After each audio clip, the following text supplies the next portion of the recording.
The prison transport bus exhaled its final breath of diesel smoke as I stepped onto Government Street, clutching 20 crumpled dollars and discharge papers that felt lighter than air.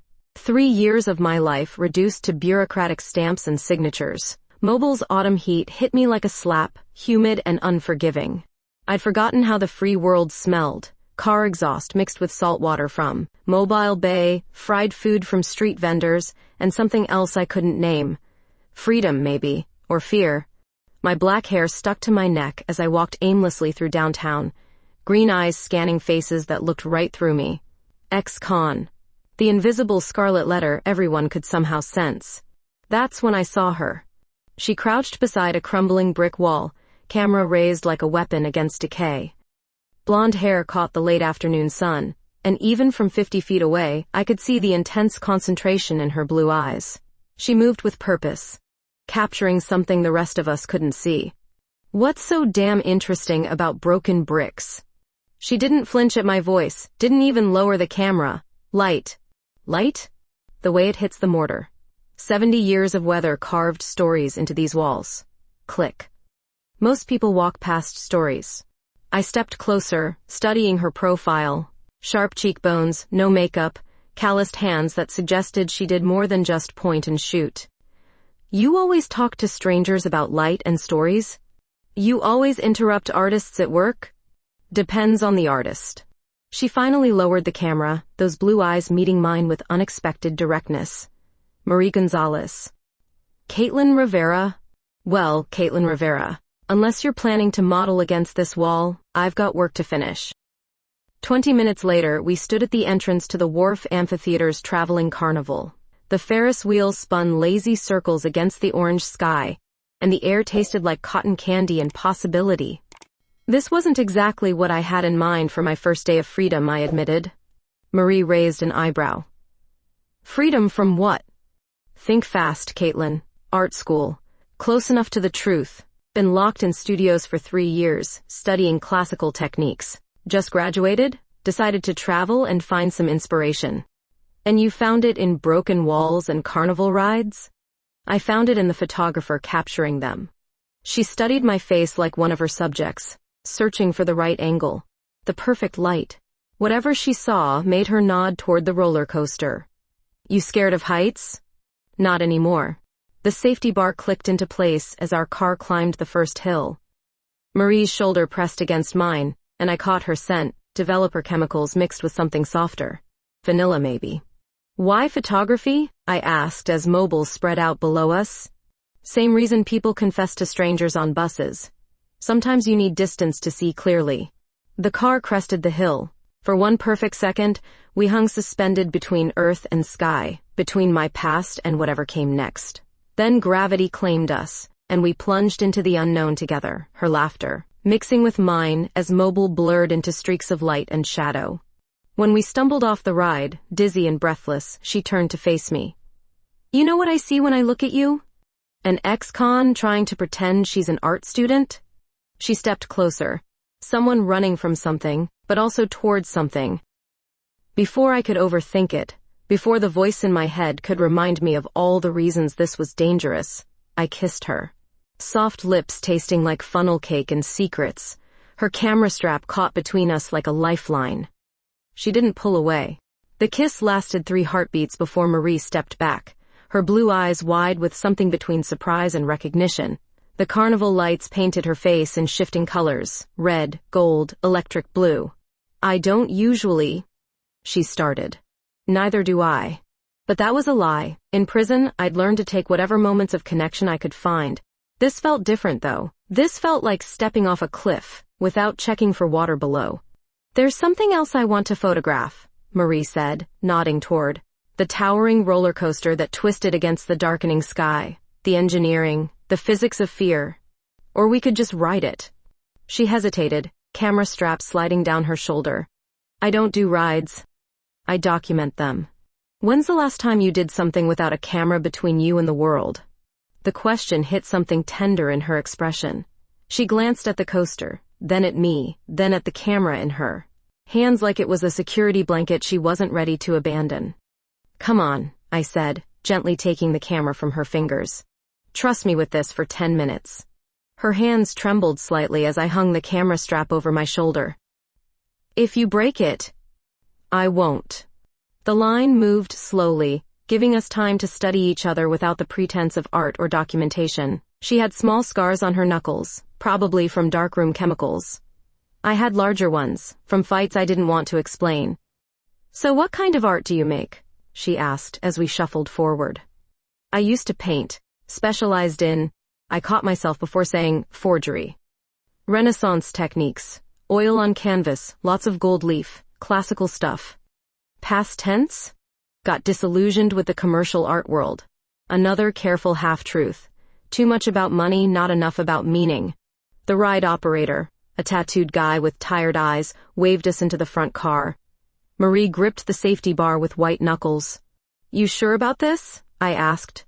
Ask me again in 3 minutes. The first hill climbed slowly, mechanically, like impending judgment. Marie's breathing grew shallow, and without thinking, I covered her hand with mine. Her skin was cold despite the humid evening air. What are you running from? She asked suddenly. The question caught me off guard. What makes you think I'm running? The way you pay attention to everything, like you're memorizing escape routes. Smart woman, observant, dangerous combination. Maybe I'm running toward something instead. The car crested the peak, and mobiles spread out below us like scattered jewels.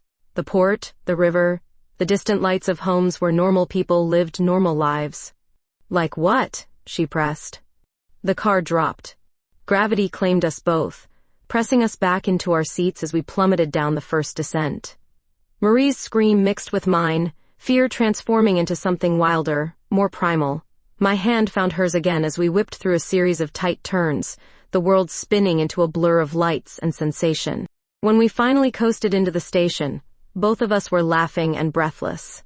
Marie's blonde hair had come loose from its ponytail, framing her face in wild tangles. Holy shit, she gasped. Still prefer documenting to experiencing? She turned to face me, something shifted in her expression. Depends on the experience.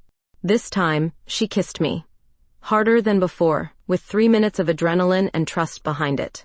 Her lips tasted like courage and cotton candy, and I could feel her. Pulse hammering against my wrist where our hands still connected.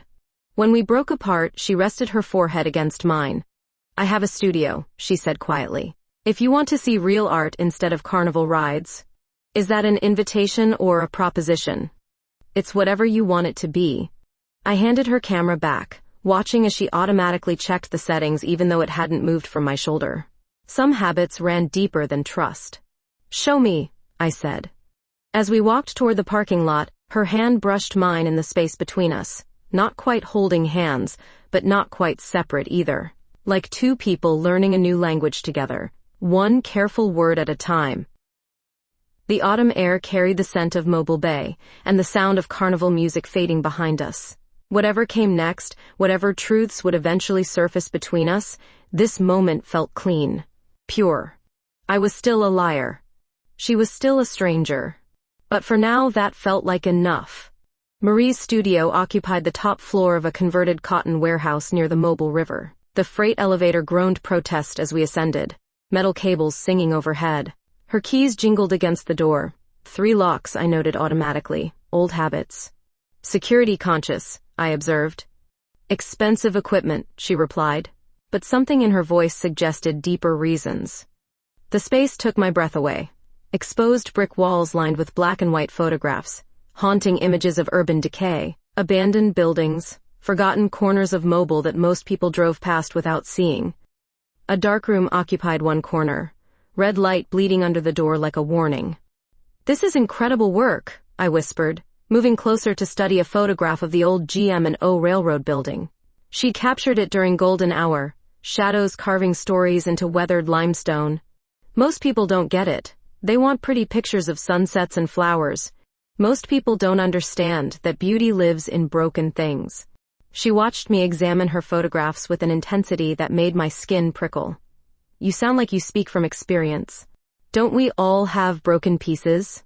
She moved to her work table, fingers trailing over contact sheets and in larger settings. Coffee? I've got a pot going in the darkroom. You drink coffee in complete darkness? Red light, and you develop muscle memory for most things. She disappeared through the darkroom door, leaving me alone with her life's work.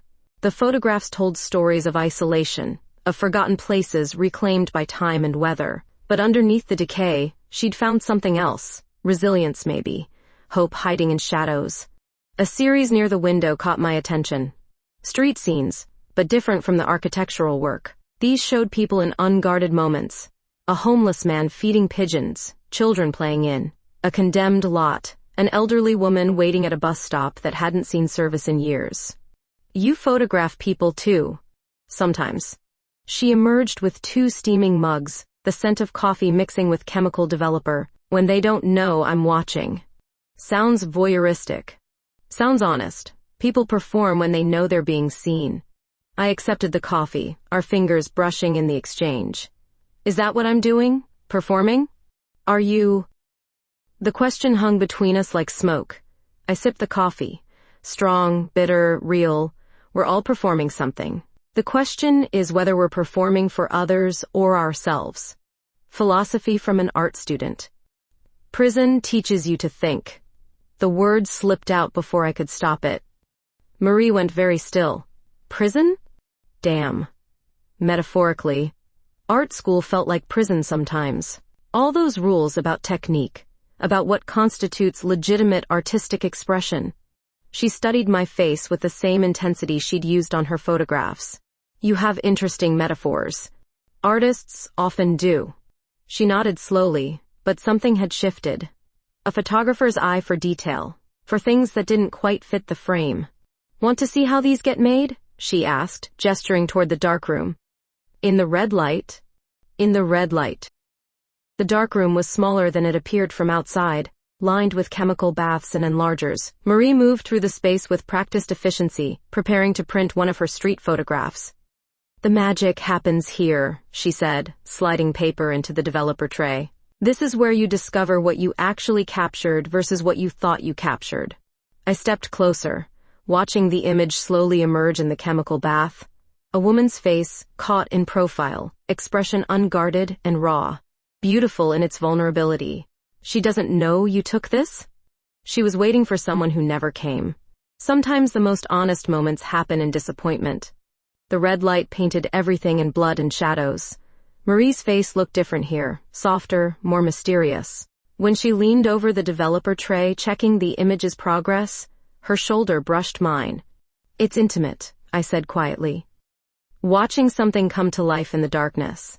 Photography is intimate. You're stealing pieces of time, preserving moments that would otherwise disappear. She moved the print to the stop bath, then to the fixer. Her movements were precise, ritualistic. What kind of paintings did you make? Portraits mostly.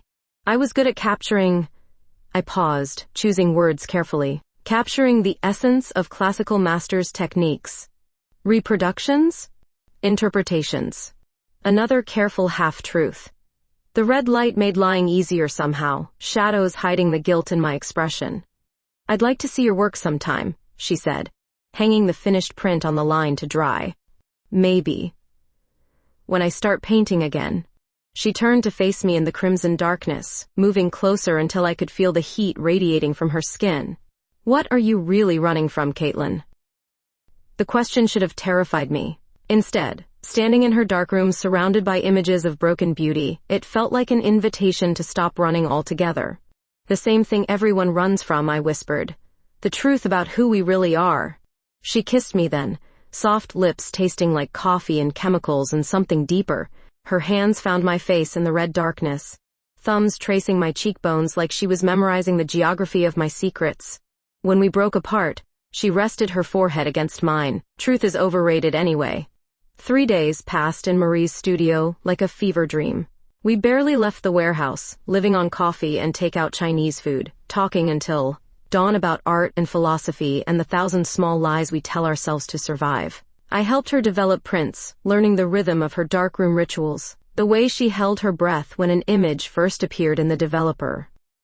She never pressed about my past beyond art school. I never asked why she lived alone in a fortress of locks and shadows. Tuesday mornings shattered our careful balance. I was adjusting the enlarger settings when heavy footsteps echoed in the stairwell. 3 sharp knocks on the studio door. Marie froze, developer dripping from her fingers. Marie Gonzalez? Detective Samuel Hayes, Mobile Police Department. My blood turned to ice water. Prison instincts kicked in, scan for exits, count weapons, prepare for the worst. The fire escape was 20 feet away, but Marie stood between me and freedom. 1 minute, Marie called, grabbing a towel to wipe her hands. She glanced at me, confusion replacing the easy intimacy we'd built. I have no idea what this is about. I did. She unlocked the 3 deadbolts and opened the door to reveal a tall man in his 40s. Weathered face and tired eyes that had seen too much of Mobile's underbelly. Detective Hayes stepped inside, his gaze immediately cataloging the studio. Expensive cameras, darkroom equipment, and me. Miss Gonzalez, I'm investigating a series of art thefts from galleries downtown. Wondering if you might have photographed anything unusual in that area recently. Art thefts? Marie's voice carried genuine surprise. I photograph abandoned buildings mostly, not galleries. Hayes pulled out a manila folder, extracting several surveillance photos. These were taken outside the Crescent Gallery 3 nights ago. He spread them on Marie's work table. Recognize anyone? My heart stopped. There I was in grainy black and white, walking past the gallery window. At exactly 11:47 p.m. according to the timestamp. The night before I'd met Marie. The night I'd been casing the joint out of desperate habit, not planning anything but unable to break 3 years of criminal muscle memory. Marie studied the photos, her photographer's eye taking in every detail. When she looked up at me, something had died in her blue eyes. That's Caitlin, she said quietly. You know this woman? Marie's voice faltered. She's a friend, an art student visiting Mobile. Hayes turned his attention to me, and I felt every lie I'd told crumbling like old newspaper. Ms. Rivera, isn't it? Mind if I ask what you were doing outside the Crescent Gallery at midnight? Taking a walk. Couldn't sleep. True enough. Prison had destroyed my ability to sleep normal hours. Long walk from the motel district? I like to explore new cities on foot. Hayes nodded, but his eyes stayed sharp. The gallery was burglarized early Sunday morning. 3 paintings stolen, including a minor Renoir worth about $200,000. Marie's intake of breath was audible. She stared at me like I was dissolving before her eyes, every kiss, and whispered confidence transforming into evidence of deception. I didn't steal anything, I said, which was technically true. This time. But you recognize the gallery? I may have walked past it.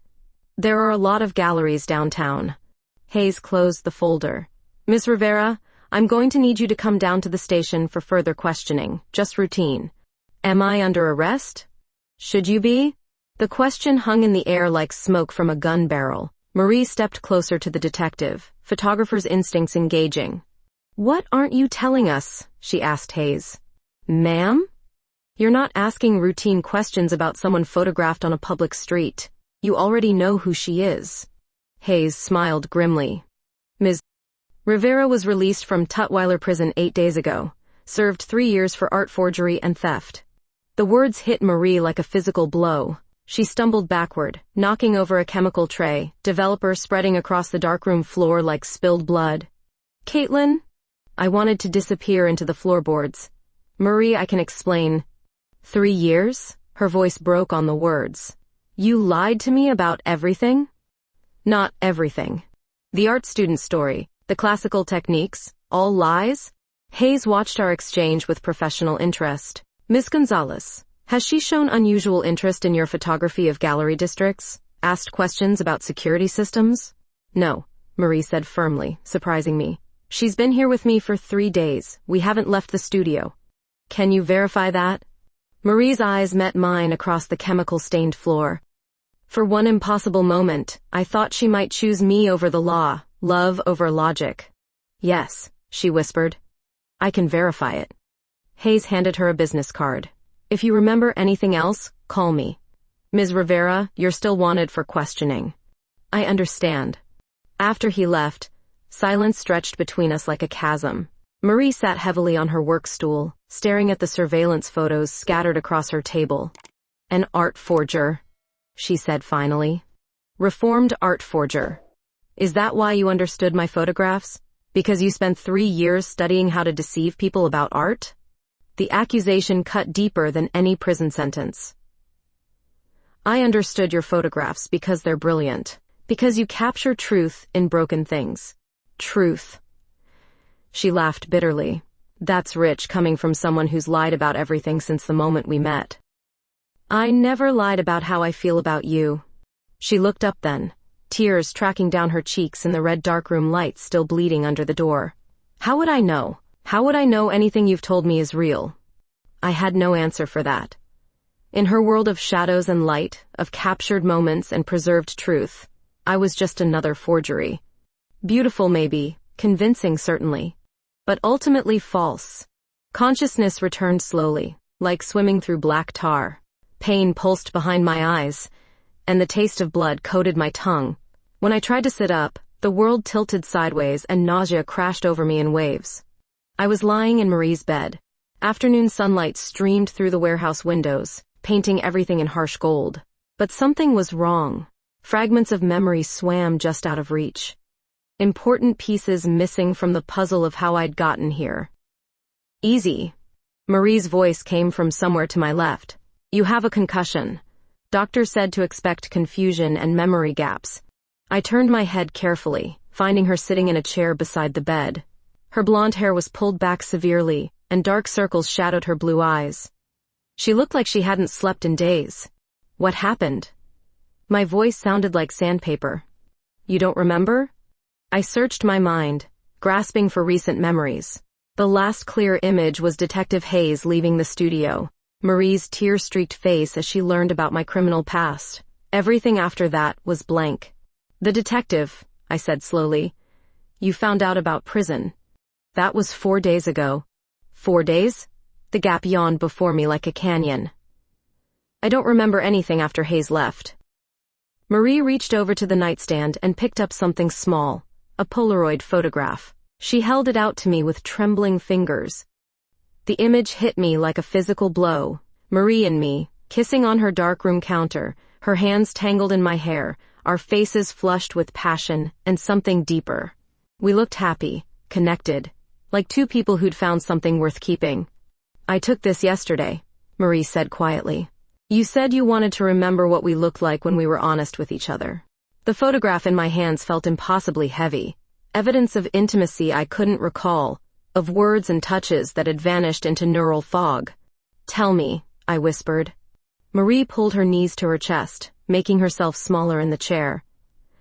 After Hayes left, you tried to explain everything. Your childhood, the foster homes, how you learned to forge paintings just to survive. You said you fell in love with art before you learned to steal it. A ghost of recognition stirred.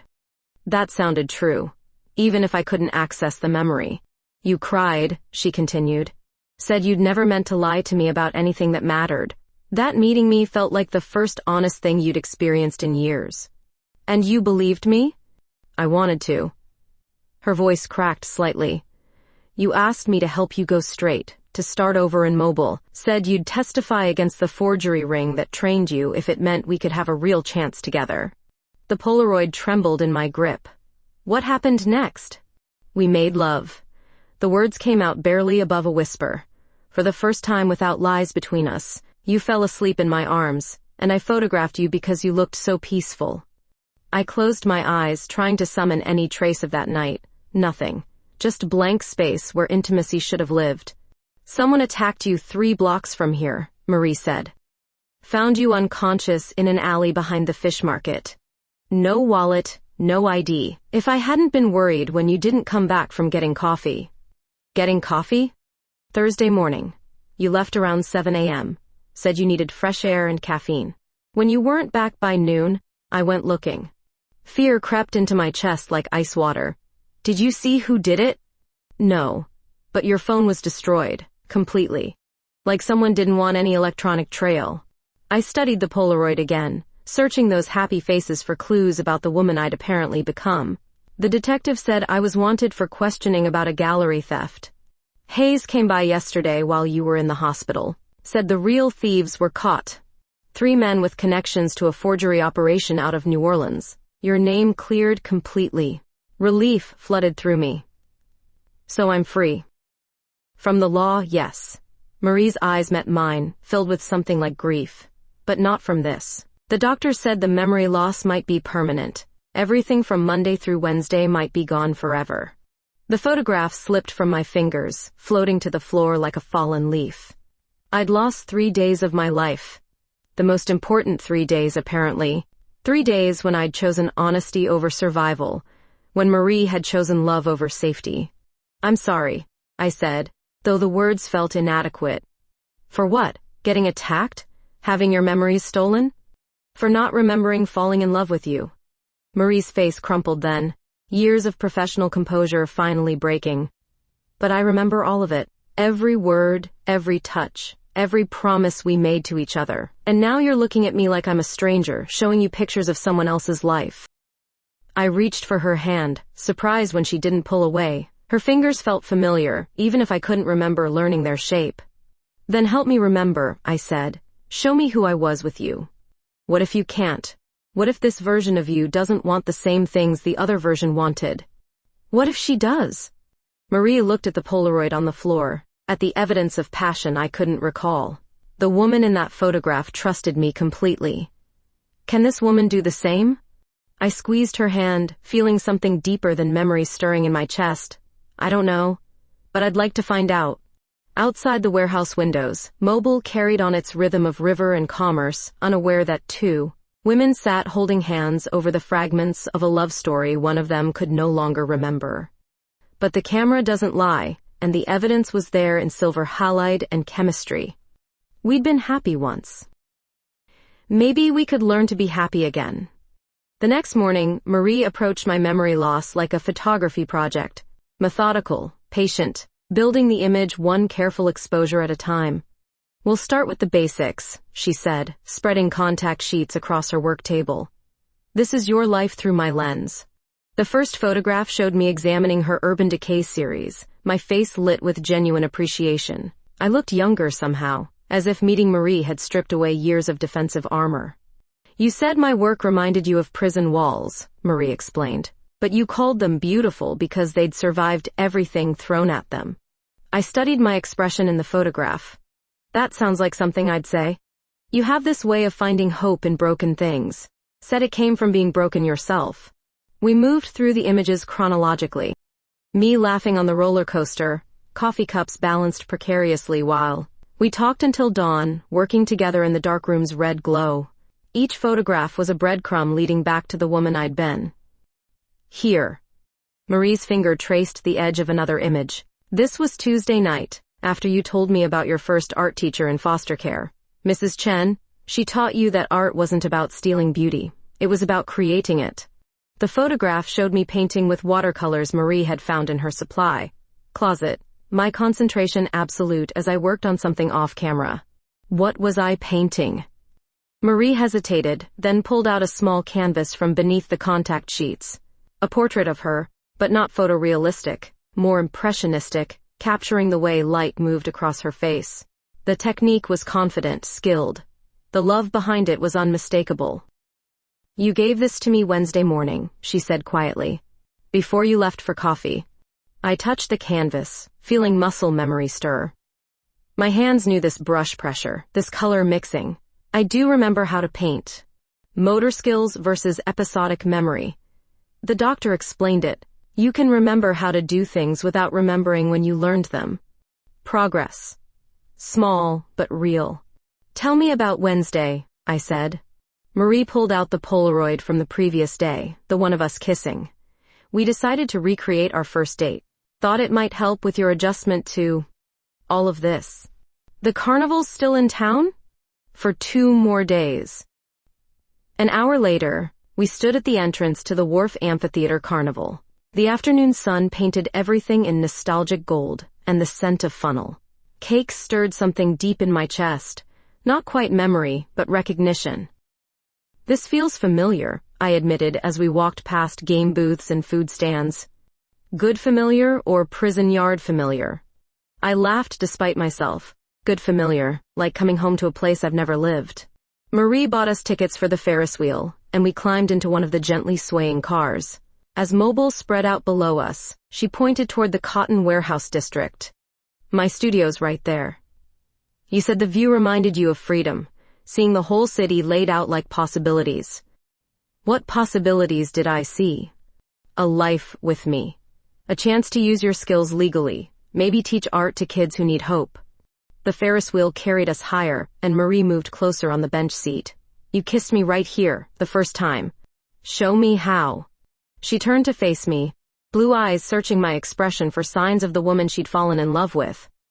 When she kissed me, soft and tentative, something clicked into place. Not memory exactly, but rightness. I deepened the kiss, my hands finding her face like they'd done it 1,000 times. When we broke apart, we were both breathing hard. That felt... I started. Like you remembered? Like I wanted to. We rode the roller coaster next, screaming through corkscrews and drops, while Marie documented our afternoon with her ever-present camera. Each click of the shutter felt like another piece of evidence that this life was mine to claim. Walking back to her car, our hands found each other naturally. The woman I was, I said. The one you fell in love with. Was she happy? For the first time in years, yes. And you? Were you happy? Marie stopped walking, turning to face me in the parking lot. I've spent my career capturing other people's unguarded moments. With you, I finally had unguarded moments of my own. Past tense? I don't know. Are you the same person who painted my portrait, who trusted me with 3 years of pain and secrets? The question hung between us like a challenge. I thought of the Polaroid, of the watercolor portrait, of the way my body knew how to kiss her, even when my mind couldn't remember learning. Maybe I'm not the same person, I said finally. Maybe I'm someone better, someone who gets to fall in love with you all over again, without the baggage of deception. Hope flickered in her eyes. You want to fall in love with me? I want to fall in love with the woman who sees art in broken buildings, who takes pictures in the dark, who chose to trust an ex-con with her heart. Marie pulled out her camera, raising it to capture this moment. For the record? For the record. The shutter clicked, preserving this conversation, this possibility, this fragile new beginning. Built on the bones of a love story I couldn't remember but desperately wanted to honor. That night, we sat on her studio floor surrounded by photographs and contact sheets, piecing together our history like an archaeological dig. With each image, each story, I felt myself settling into the shape of the woman Marie had loved. Maybe memory wasn't about perfect recall. Maybe it was about choosing which moments to carry forward, which version of yourself deserved to survive. I chose this one. Saturday morning brought Rain and Detective Hayes back to Marie's studio. I watched through the window as his unmarked car pulled up to the warehouse, my stomach clenching with familiar dread. He's early, Marie said, checking her watch. Said he'd be here at 10. Maybe he has news about my case. Marie squeezed my hand. Whatever he says, we face it together. Hayes climbed the 3 flights looking grim, water dripping from his coat. When Marie opened the door, he stepped inside and got straight to business. The New Orleans forgery ring has been completely dismantled, he announced. 3 arrests, including Vincent Russo, the man who recruited you from juvenile detention. Relief flooded through me. So I'm completely cleared? In the eyes of the law, yes. But there's something else. Hayes pulled out a manila folder. We found evidence that Russo's people were looking for you. The attack last week wasn't random. Marie went pale. Someone tried to kill her to keep her quiet? Or to eliminate a potential witness? Either way, you're both in danger as long as any of Russo's associates remain at large. How many are still out there? 2 we know of. Could be more. Hayes closed the folder. I'm recommending you both consider relocation assistance. New identities, fresh start somewhere safe. The suggestion hit like a physical blow. Everything Marie and I had built, every photograph documenting her life in Mobile, the studio that was her sanctuary, all of it would have to be abandoned. We need time to think, Marie said. You don't have time. Intelligence suggests they'll make another attempt within days. After Hayes left, Marie and I sat in stunned silence. Rain drummed against the warehouse windows like fingers tapping out Morse code warnings. I won't run, Marie said finally. This is my life, my work. These are my roots. Your roots won't matter if you're dead. And a new identity won't matter if I'm not myself anymore. I understood her position, but fear gnawed at my chest. What if staying here means losing everything anyway? She turned to face me, blue eyes blazing with something fierce and determined. Then we fight for what matters most. Which is? Each other. The certainty in her voice sparked something primal in my chest. I reached for her, pulling her close until I could feel her heartbeat against mine. I don't want to run either, I whispered against her hair. I want to stay and build this life with you. She tilted her face up to mine, and when our lips met, the kiss tasted like rain and defiance and promises worth keeping. Her hands found the hem of my shirt, fingers trailing fire across my skin. Are you sure? She breathed against my mouth. I've never been more sure of anything. We moved to her bed, peeling away clothes and fears in equal measure. In the gray afternoon light, she was beautiful, all pale skin and gentle, curves, blonde hair spread across the pillow like spilled sunlight. I want to remember this, I said, tracing the line of her collarbone with my fingertips. Then stay present, stay with me. She kissed me again, deeper this time, her body pressing against mine with urgent need. When she touched me, really touched me, my back arched and the world narrowed to the space between us. Every caress felt like a declaration, every sigh like a promise. I returned the favor, learning the geography of her desire, the places. That made her breath catch and her fingers dig into my shoulders. We moved together like we'd choreographed this dance in another lifetime, finding rhythm in the storm outside and the storm building between us. When release finally claimed us both, we collapsed into each other, breathing hard and trembling. Marie traced lazy patterns on my skin, while rain continued its percussion against the windows. No more running, she whispered. No more hiding. No more lies. I kissed her temple, tasting salt and satisfaction. Just us. As evening settled over Mobile, we lay tangled in sheets and plans. I would testify against the remaining members of Russo's organization. Marie would document everything. Our story, our love, our refusal to be driven away by fear. We'll need security, I said practically. Hayes offered protective detail. And after the trial? After the trial, we build the life we want, here, together. I propped myself up on one elbow, studying her face in the growing darkness. What does that life look like? You teach art to kids who need hope. I photograph weddings and families instead of decay and abandonment. We travel together, finding beautiful broken things in new cities. Sounds perfect. Sounds possible. Outside, Mobile settled into its evening rhythm, traffic on Government Street, boats. Returning to harbor, the distant sound of jazz drifting from downtown clubs. Normal life continuing despite the danger circling us like vultures. Marie? When this is over, when we're safe, will you marry me? She went still in my arms. Is that a proposal? It's a hope, a plan, a promise that whatever version of me emerges from all this, she wants to spend her life loving you. She kissed me then, soft and sure and full of tomorrow's possibilities. Yes, she whispered against my lips. To all of it, yes. Thunder rolled across Mobile Bay, but inside the warehouse, wrapped in each other's arms, we felt invincible. The storm could rage. The danger could circle. But love, real love, honest love, love worth fighting for, would be our anchor through whatever came next. Sunday arrived with deceptive tranquility. Marie and I spent the morning in her dark room, developing the photographs from our reconstructed first date. Watching our faces emerge in the developer solution felt like resurrection. Proof that love could survive catastrophic memory loss and criminal pasts. Look at this one, Marie said, hanging a print on the line. You're laughing on the roller coaster, but you're also watching me, like you're trying to memorize my face. Maybe the old me knew something the new me is just learning.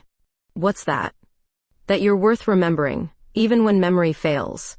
She kissed my cheek, her lips still tasting like darkroom coffee. Pretty words for someone who supposedly lost her romantic memories. Love doesn't live in memory, Marie. It lives in choice. Every day, I choose you again. We were interrupted by her phone buzzing. Detective Hayes, She answered on speaker. "The remaining associates have been located," he said without preamble. "Both arrested this morning in Biloxi. You're safe." Relief flooded through me like ice water. "It's over?" "Your part, yes. We'll need your testimony for the trials, but the immediate threat is eliminated." After hanging up, Marie and I sat in stunned silence. The danger we'd braced ourselves to fight had evaporated like morning mist. "So what now?" I asked. "Now we build that life we talked about." That evening, Luna Chen arrived at the studio with unexpected news. The gallery owner was younger than I'd imagined, with sharp eyes and an expensive handbag that suggested successful business sense. "I have a proposition," Luna announced after brief introductions. "My gallery needs a new security consultant, someone who understands both sides of art crime." "Interested?" I blinked. "You want to hire an ex-con?" "I want to hire the woman who helped bring down the most sophisticated forgery ring on the Gulf Coast. Your insider knowledge is exactly what legitimate galleries need." Marie squeezed my hand. "It's perfect. You'd be protecting art instead of stealing it." The irony isn't lost on me. Luna smiled. "Sometimes the best guardians are reformed thieves. They know every trick in the book." We shook hands on a consulting contract that would pay enough for Marie and me to rent a proper apartment with separate workspaces. No more living above her studio. No more chemical smells in the bedroom. "There's something else," Luna said as she prepared to leave. "I'd like to commission a series from both of you. Marie's photographs paired with Caitlin's paintings. Redemption and truth, exploring themes of second chances and authentic beauty." "What would you want us to paint and photograph?" Marie asked. "Each other. The way you see each other now, after everything you've survived." Later that night, Marie and I made love with a different energy than before. Less desperate, more celebratory. We had time now, luxury of leisurely exploration without fear driving our urgency. I traced the curve of her hip with my fingertips, marveling at the way moonlight painted her skin silver. "Tell me something I don't know about you." "I used to want children," she said quietly. "Before you, I thought I'd missed my chance at family." "And after me?" "After you, I realized family isn't about biology. It's about choosing people and having them choose you back." I kissed her shoulder, tasting salt and satisfaction. "Is that a proposal?" "It's a promise. We'll build our own version of family." We talked until dawn about the future, the gallery exhibition, the security consulting, business, the art classes I wanted to teach at the community center. Normal concerns, normal dreams. The luxury of ordinary love. "I have something for you," Marie said as the sun began painting Mobile Bay gold. She reached into her nightstand drawer and pulled out a small velvet box. My heart stopped. "Marie, it's not a ring." "Well, it is, but not that kind. Open it." Inside the box sat a simple silver band engraved with coordinates. 32.6010, 87.2073, I read aloud. The exact location where we first kissed, on the Ferris wheel. I slipped the ring onto my right hand, surprised by how perfectly it fit. "How did you know my size?" "I measured your finger while you slept. Photographer's attention to detail. It's perfect." "Like us?" "Like us." Outside, Mobile was waking up. Fishing boats heading out for another day's work, coffee shops opening. Their doors. The normal rhythm of a city that had sheltered our love through its most fragile stages. Marie curled against my side, her blonde hair tickling my shoulder. "Caitlin?" "Yeah?" "Do you think the old you would approve of how this turned out?" I considered the question, thinking of the frightened ex-con who'd stepped off the prison bus 2 weeks ago. She'd been running from everything. Her past, the law, the possibility of genuine connection. This version of me had chosen to stop running. "I think she'd be amazed," I said finally. "She never believed she deserved happiness." "And this version?" "This version knows that deserving has nothing to do with it. Happiness is something you create, not something you earn." Marie's breathing evened out as she drifted toward sleep, but I stayed awake, watching the sunrise paint new possibilities across the Mobile skyline. Tomorrow we'd start planning our exhibition, setting up the security, consulting business, building the life we'd promised each other. But for now, holding the woman I loved in the studio that had become our sanctuary. I felt something I'd never experienced in any of my previous lives. peace. The kind that comes from knowing you're exactly where and who you're supposed to be. 3 months later, the Redemption and Truth exhibition opened at Luna's gallery to a packed crowd. Marie's black and white photographs lined the walls alongside my oil paintings, creating a visual dialogue about love found in unexpected places. The centerpiece was Marie's photograph of me painting her portrait, the same one I did lost in my memory gap, now recreated with full awareness of what I was capturing. My brushstrokes held 3 lifetimes: the forger I'd been, the lost woman I'd become, and the artist I was choosing to be. "It's extraordinary work," Luna said, joining us near the wine table. "The waiting list for private viewings is already 2 months long." Marie squeezed my hand. "Hard to believe this all started with broken buildings and carnival rides. The best love stories usually start with the unexpected." Detective Hayes appeared at my elbow, looking uncomfortable in his dress shirt and tie. "Congratulations, Rivera. Heard your security consulting business is booming too. Turns out reformed criminals make excellent crime prevention specialists." Who knew? The evening progressed in a blur of congratulations and sales inquiries. By closing time, red dots marked sold pieces throughout the gallery. Financial security we'd only dreamed of was becoming reality. Back at our new apartment, Marie developed one final role from the exhibition opening. I watched her work in our shared darkroom, still amazed by the ritual of watching images emerge from chemical baths. "There's something I need to tell you," she said as she hung the last print to dry. My stomach clenched. "What?" "I've been offered a position at the Museum of Fine Arts in Atlanta, chief photographer for their new contemporary acquisitions program." The words hit like ice water. Atlanta was 8 hours from Mobile, from the life we'd built together. "That's incredible," I managed. "When do you start?" "I haven't accepted yet." "Marie, this is your dream job." My dream job was documenting broken things alone. Things have changed. I studied her face in the darkroom's red glow, seeing the conflict there. Professional opportunity warring with personal commitment. What if I came with you? "Your security consulting contracts are all here in Mobile. Contracts can be renegotiated. Atlanta has galleries too." She moved closer, hands finding my face in the crimson darkness. "You'd do that? Leave here?" "Marie, 3 months ago I had nothing but $20 and a criminal record. You gave me a life worth living. Wherever you are, that's home." She kissed me then, soft and sure, and tasting like possibility. "There's one condition." "Name it." "Marry me first. I want us to start fresh in Atlanta as wives, not just girlfriends." My heart hammered against my ribs. "Is that a proposal?" "It's a demand. I've waited long enough for you to make an honest woman of me." 2 weeks later, we stood on the deck of Mobile Bay's dinner cruise boat, exchanging vows as the sun set over the water. Detective Hayes served as my witness, Luna as Marie's. The ceremony was simple, intimate, perfect. "Do you, Caitlin Rivera, take Marie Gonzalez to be your wife, in memory and forgetfulness, in truth and in art, for as long as love shall endure?" "I do." "Do you, Marie Gonzalez, take Caitlin Rivera to be your wife, in darkness and light, in shadows and exposure, for as long as love shall endure?" "I do."